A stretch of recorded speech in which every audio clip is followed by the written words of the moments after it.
This cilantro in particular, I'm adding it with the chicken so that the soup or the broth is going to be tasting like cilantro. My dogs actually love that. Just go ahead and chop up fresh green beans. Keep in mind that what I'm making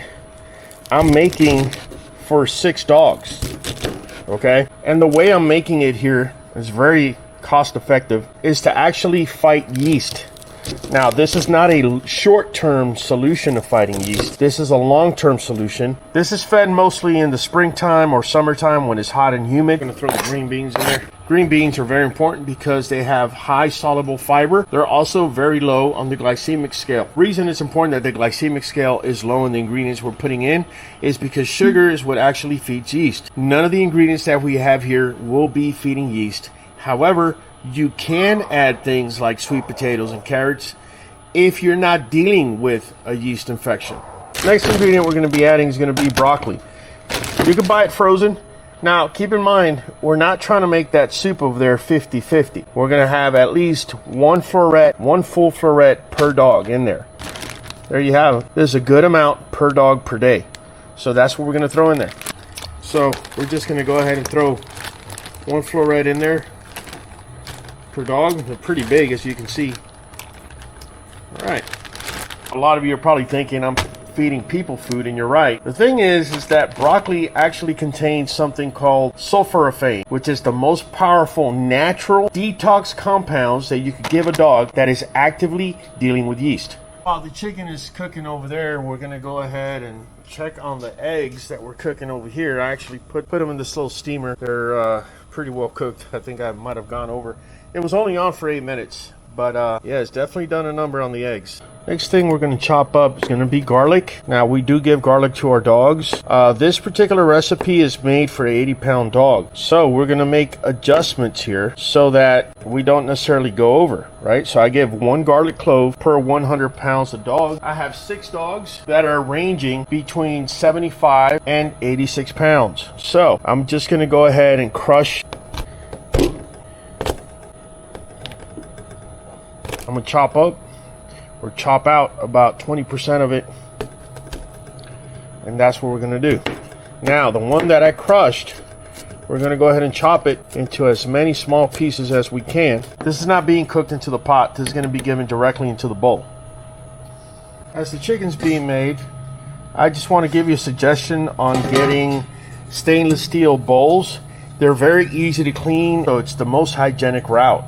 If you have plastic bowls or plastic chewed up bowls, one of the reasons we stay away from plastic is because the dogs could actually chew the bowls or the feeding stance where they're at, and bacteria can actually grow in plastic a lot easier than it can in stainless steel. So for hygienic reasons, you definitely want to go with the stainless steel. We're going to use this old stainless steel bowl as my mixer. We're going to start out with some turmeric. For those of you that have never fed turmeric, if you have a dog with red paws, itchy skin, or chronic ear infections, this is what you've been missing. It's an anti-inflammatory, antifungal. It tells the immune system to stop overreacting and actually start healing. So with turmeric, you should start out with only half of a teaspoon.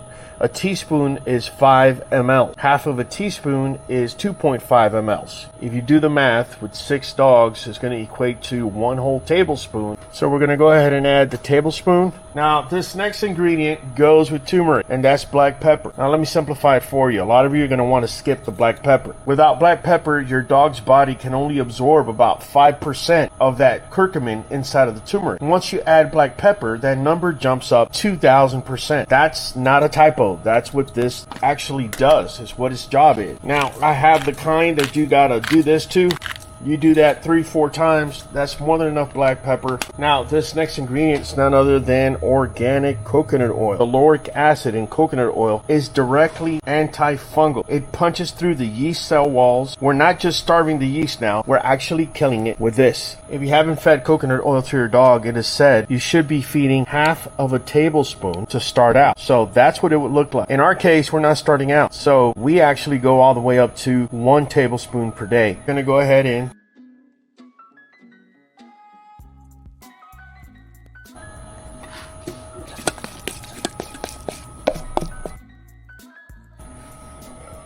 we're gonna go ahead and move the chicken over to the grinder. This water, we're gonna mix everything back into this water. Don't throw this water out. This is where all the vitamins and minerals are that have been sweating out of both the chicken and the vegetables.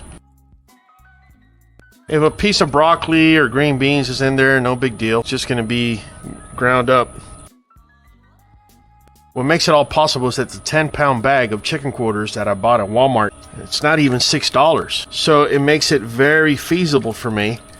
We're not even done adding the ingredients, but the mere fact that I'm able to get 10 pounds of chicken for less than $6 makes this very, very affordable.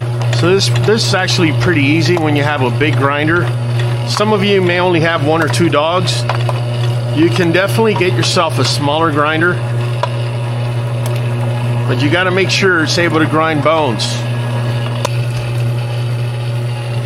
That's beautiful right there. That's good meat, good protein. The better protein and meat that you're giving your dogs, the better their immune system is going to work, the better you're going to be able to fight yeast and everything else in between. So we're definitely not done yet, but this step right here is completely necessary. Now, if you're feeding raw, that's what I got that bowl over here for. If you're feeding raw, you're going to see what we're going to do with this. But essentially, you could literally make the vegetables, steam them, and you're going to be adding them to the raw chicken quarter if that's what you wanted to do. If your dog is allergic to chicken, then, you know, get beef or lamb or some other protein, rabbit, turkey, fish, you name it.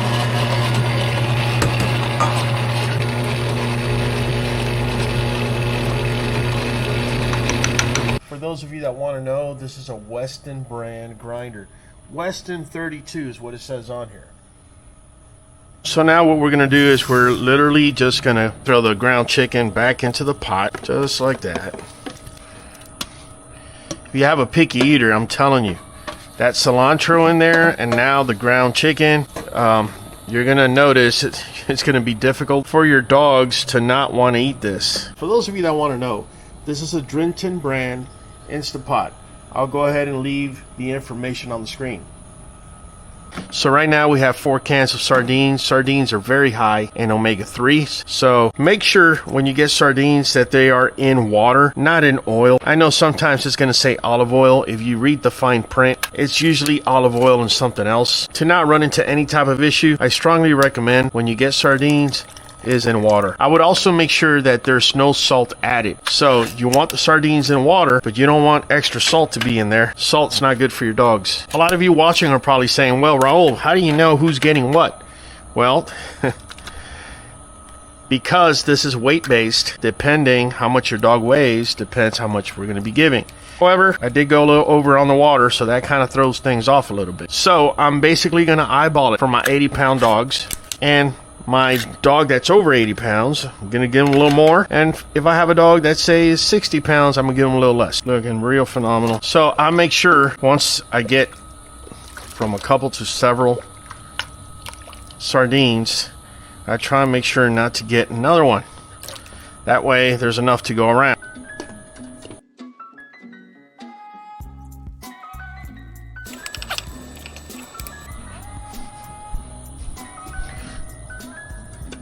There we go.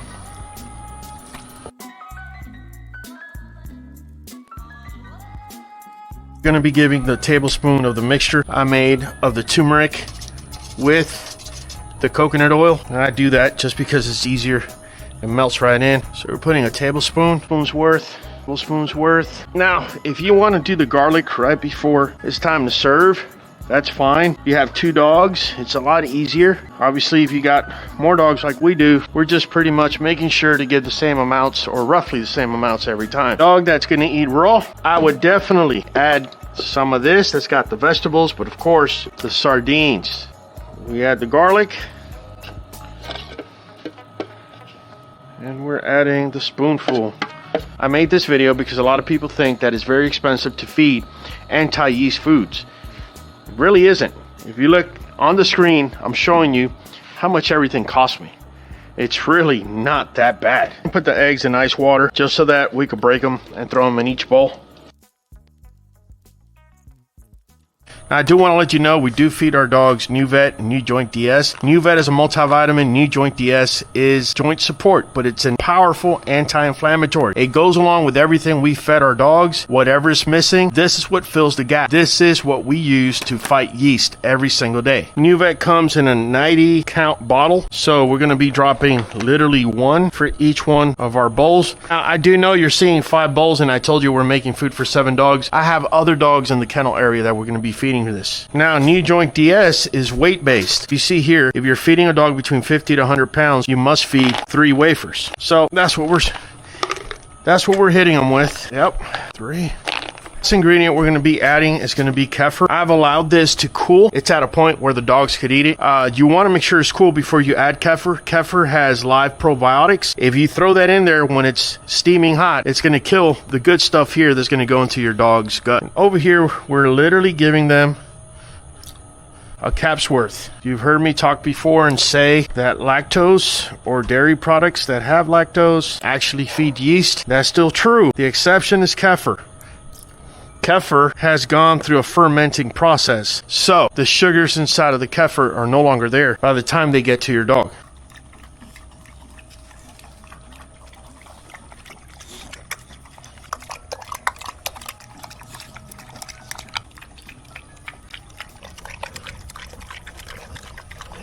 You have it, guys.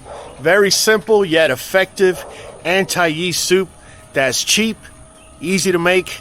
You could even make it in batches. If you want to know how you can fight ear infections, paw infections, anything under the sun that's got to do with yeast, make sure to click on this playlist.